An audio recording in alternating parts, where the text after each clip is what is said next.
ya kita bilang kan waktu itu, berarti kemungkinan yang akan menguasai medan perdebatan ini Mas Bowo dong. Ya begitulah saya kira, gitu kan. Nah itu menurut saya merupakan kemungkinan akan mengakibatkan eskalasi konflik. Akan mengakibatkan eskalasi. Oh ini berarti Rusia di belakang, padahal belum tentu. Nah, tadi soal combat ready, kalau kemudian kemarin kan isunya juga soal rahasia negara. Betul. Boleh nggak sih sebenarnya soal kesiapan tempur, pesawat kah, atau kapal kapal laut dan sebagainya itu dimunculkan? Ya sebenarnya itu materi yang ada di dalam buku putih pertahanan, Pak. Kalau kunjungan ke negara harus bawa delegasi budaya, tidak hanya delegasi ekonomi. Nah itu realisasinya menurut Mas Ali bagaimana?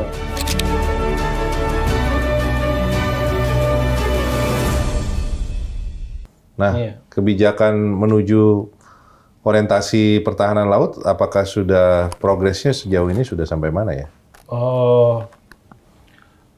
Kalau saya menilainya saat ini pertahanan laut itu masih prioritas kedua di bawah darat, di bawah darat. Jadi di dalam setiap anggaran pertahanan kita dari tahun ke tahun konsisten.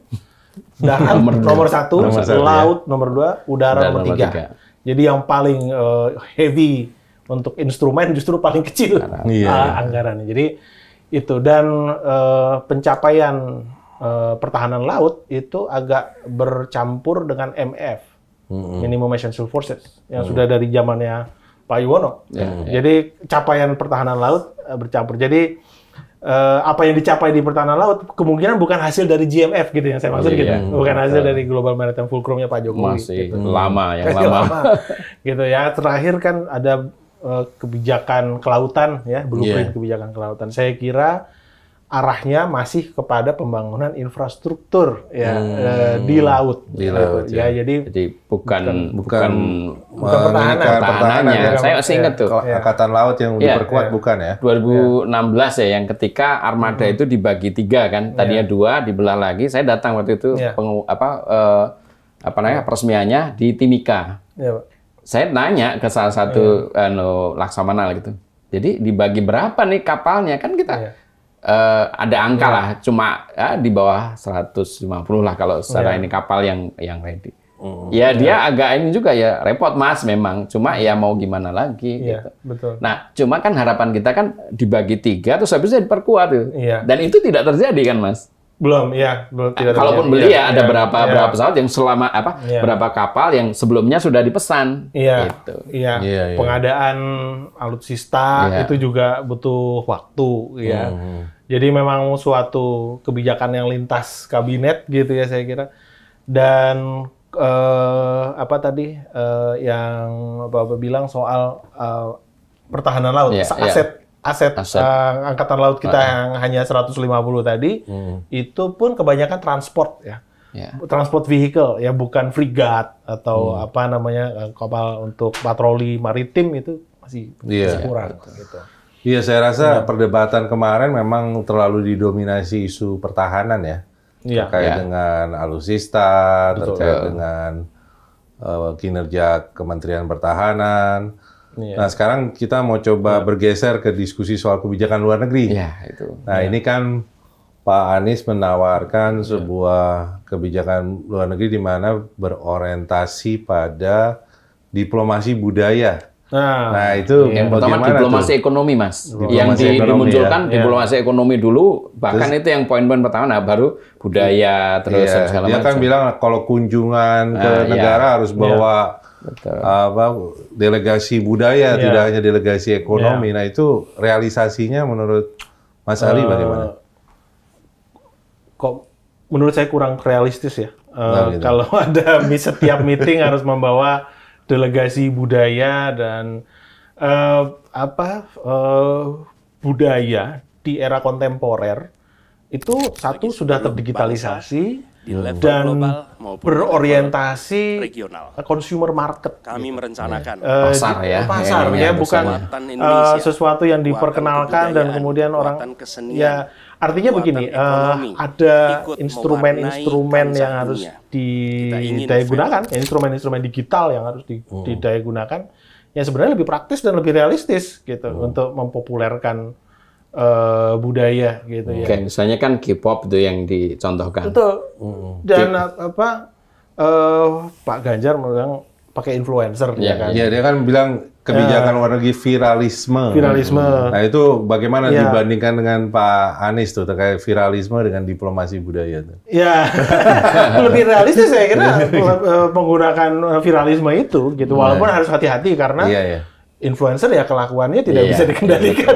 Dia pun harus punya track record yang bagus gitu, artinya di dunia digital gitu ya. Jadi bisa kita pilih dan prioritaskan lah gitu mana yang bagus. Saya kira itu lebih karena memang saya paham ya Pak Anies itu sangat menginginkan kebijakan luar negeri kita atau perilaku diplomasi kita lebih membawa nilai, yang membawa value kata dia kan. Dan itu ketika di pertanyaan soal sebelum budaya atau setelah yang soal selatan-selatan itu dia bagus. Itu ketika dia menganjurkan ada suatu proses diplomasi tersendiri khusus untuk kita menjalin hubungan dengan selatan-selatan, negara selatan-selatan itu bagus. Dan itu menganjurkan bahwa Kementerian Luar Negeri kita itu sekarang under-equipped untuk melakukan itu karena konsulat-konsulat, KBRI kita masih banyak tuh yang di Bulgaria, Hongaria, yang kagak peninggalan jelas. Perang Dingin, peninggalan Perang Dingin Pak, dan Kementerian Luar Negeri kita itu tersegmentasi berdasarkan geografi. Betul, ini direktoratnya Amerot dan lain sebagainya. Betul. Yang menurut saya udah nggak relevan, semestinya ada diplomasi ekonomi, diplomasi digital, sektor-sektor begitu, sektor kerja, bukan geografis gitu loh.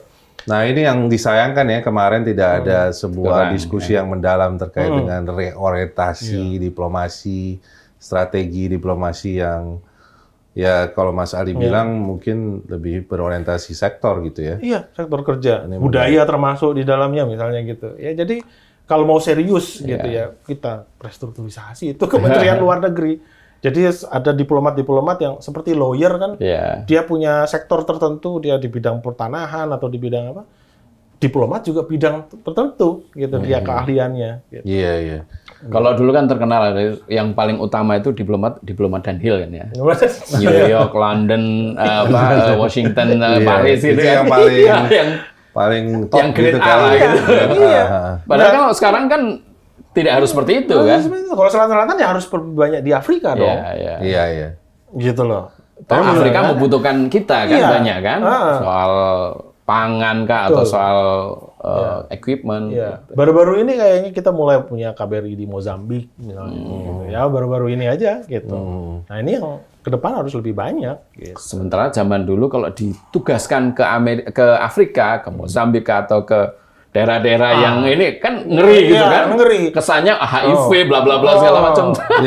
Atau lebih buruk lagi kesannya kayak ini diplomat yang ketika pendidikan dia kurang ini kan. Ditaruhnya di situ sekali itu. Nggak benar itu kan gitu. Nah, ini sekarang ada isu yang mungkin terkait menghubungkan dengan kebijakan luar negeri juga dengan terkait keamanan, yaitu Laut Cina Selatan. Isu Laut Cina Selatan. Kan Pak Anies menawarkan bagaimana penyelesaian Laut Cina Selatan melalui ASEAN, karena Indonesia harus taking leadership di ASEAN, sehingga nanti secara bargaining position tuh bisa lebih kuat dengan Cina sebagai negara kekuatan militer nomor 2 di dunia, gitu kan.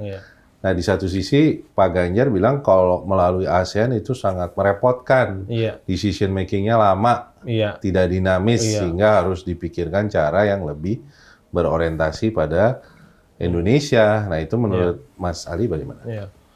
Dan saya juga ingat Pak Ganjar bilang revitalisasi bahkan ASEAN. Memang LCS itu pada saat ini mengalami kemandegan dalam pembicaraan tentang Code of Conduct. Mandek. Dan salah satu alasannya... Mandeknya apa penyebab utamanya itu? China tidak mau ke meja perundingan. Dan sedihnya saya harus bilang, karena kita memaksa bareng-bareng ASEAN. China bilang, jangan bareng-bareng. Gue nggak butuh ASEAN gitu ya.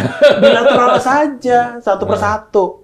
Ini kan kalian masing-masing punya bagian teritori sendiri di lautnya. Ya kita satu persatu kita bicarakan gitu. Nah, jadi maksud saya begini, memang ASEAN ini punya track record yang agak kurang baik ya dalam diskusi tentang LCS. Dari tahun 2012, di tahun 2016, ASEAN Share itu diintervensi oleh Cina. Sehingga dia tidak membicarakan LCS. Jadi saat ini memang untuk mengedepankan ASEAN di LCS, kita harus menggunakan formula ASEAN minus. Which states? Mana negara-negara yang tidak tertarik untuk membuat keputusan ini harus di-exclude. Harus di-exclude. Supaya tidak mengganggu ya. Betul. Mengganggu negosiasi. Karena memang karena di ASEAN itu prinsipnya consultation and consensus, ya, musyawarah mufakat, dan setiap negara punya veto.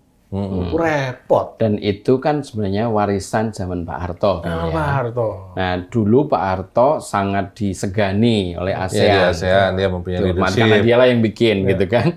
Nah, tapi ketika kemudian Orde Baru runtuh, diganti oleh presiden-presiden, kan tidak sekuat Pak Harto mempengaruhi ASEAN. Betul. Nah, kalau ini gimana dengan Pak Jokowi selama ini bagaimana? Maksudnya kepresidenan di ASEAN tuh sebenarnya bagaimana ya dalam mencoba memperjuangkan kepentingan Indonesia di Laut Cina Selatan selama ini?